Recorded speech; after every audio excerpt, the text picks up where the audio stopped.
Syaf tanyakan itu seperti menanyakan telur dulu atau ayam dulu.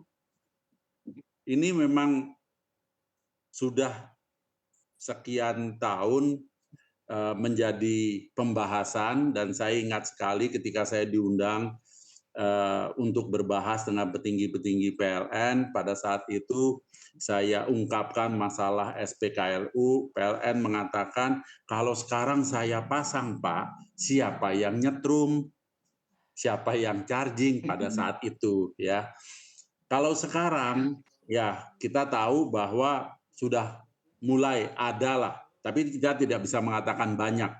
Karena kalau Anda ingin mengatakan banyak mobil listrik, ambil contoh saja di Jakarta, Jalan Tamrin, Anda berdiri 5 menit, ketemu mobil listrik berapa banyak. Anda bisa membuat kesimpulan kecil sedikit. Nah, kembali ke soal SPKLU.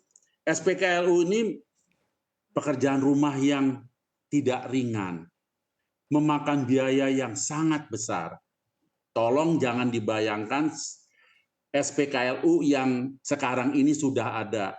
Yang saya lihat yang sudah ada di beberapa tempat itu hanya 50 kW. Sebagian lagi hanya 7 kW. Ini jauh dari mumpuni. SPKLU saya membayangkan minimal yang 100 kW. Itu harganya mahal.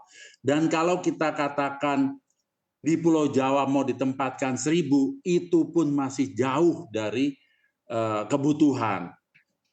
Karena ketika produsen kendaraan sudah benar-benar serius memproduksi mobil listriknya di negara kita, itu tidak akan terkejar.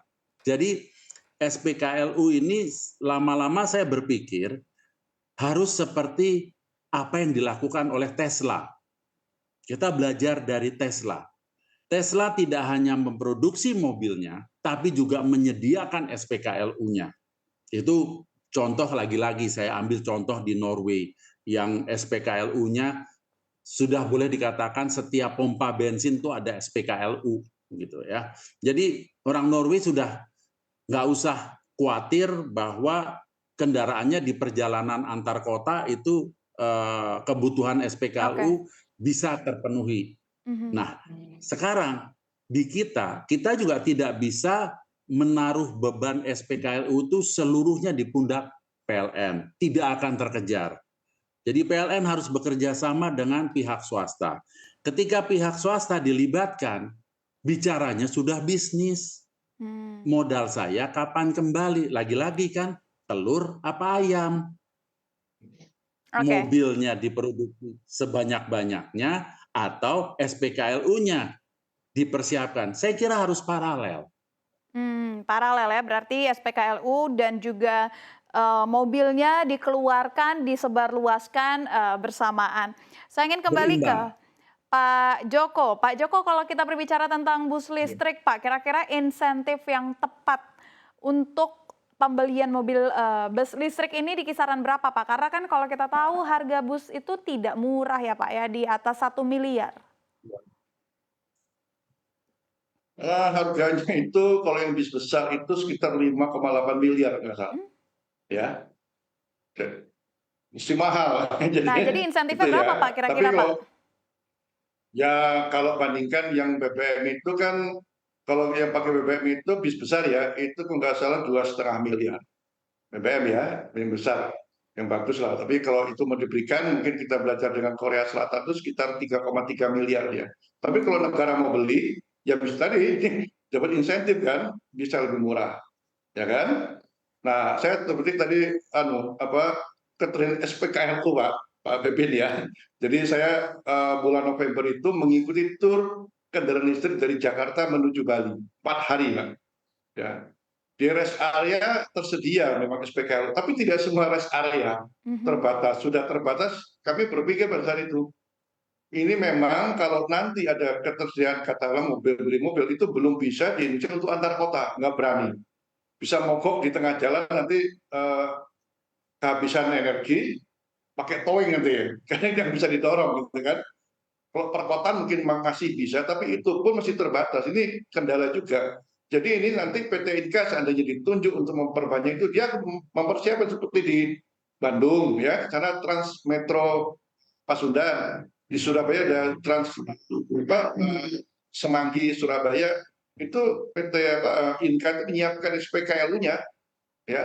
Nah, kalau memang kami ke Asmat itu 2018, mereka karena motor listrik kan rendah ya, masih bisa lah untuk rumah tangga.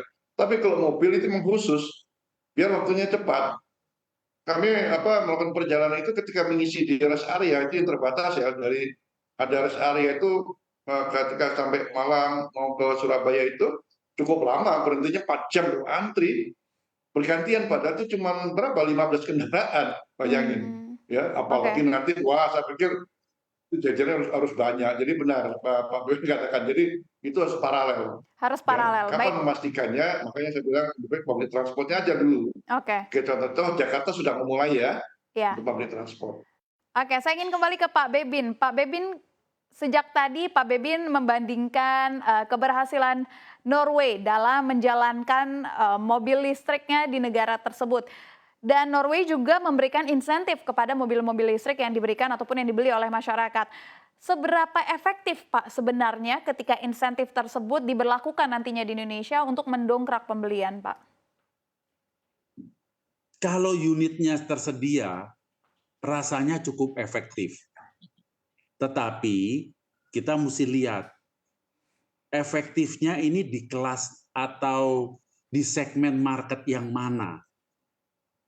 Tadi kita sudah sebut bahwa di media juga disebutkan bahwa masa yang mampu beli 800 juta perlu disubsidi gitu ya. Saya membayangkan andaikan nanti ada pabrik yang bisa membuat mobil listrik di kisaran 200 juta. Jadi kira-kira seharga dengan LCGC saat inilah. Nah, ketika unit-unit tersebut mendapat bantuan, kan benar-benar menjadi terjangkau. Dan apa yang dilakukan oleh pemerintah menjadi efektif. Efektifnya apa? Percepatan peralihan masyarakat dari kendaraan konvensional berbahan bakar minyak bumi beralih ke kendaraan listrik gitu. Jadi saya sebetulnya berharap bahwa adanya merek-merek baru yang masuk yang memproduksi mobil-mobil listrik di kisaran harga yang memang menjadi volume maker di negara kita. Nah, ini akan sangat efektif ketika pemerintah memberikan bantuan. Kalau sekarang mobil yang ada harganya ratusan juta, yang menjangkau medium up, mana terkejar kalau semangatnya adalah percepatan. Oke. Dan semangatnya soal yang berikutnya adalah memproduksi di negara kita. Supaya tambahan peluang kerja dan sebagainya.